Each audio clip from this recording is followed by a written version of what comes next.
टंडोलायार में ज़िले इंतजामिया बचत बाज़ार जे नाले सां कुछ स्टॉल लगाए फोटो सेक्शन बाद हटाए छॾिया।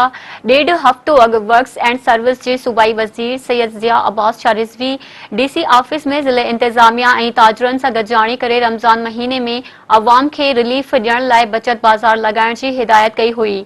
ज़िले इंतजामिया ऐं ताजरनि बचत बाज़ार जे नाले सां कुछ स्टॉल लगाए फोटो सेक्शन कराइण बाद हटाए छॾिया, जॾहिं त बचत बाज़ार जे स्टॉलनि ते दुकानदार गुल रखे खपाइण लॻा आहिनि। उन हवाले सां शहरियुनि मीडिया आॾो दाहींदे चयो त बचत बाज़ार इंतजामिया जो सिर्फ़ हिकु ड्रामो हो। शहर में मुनाफ़िक़ोर वापारी पंहिंजा मनपसंद अघ मुक़रर करे ॿिन्ही हथनि सां फुरे रहिया आहिनि।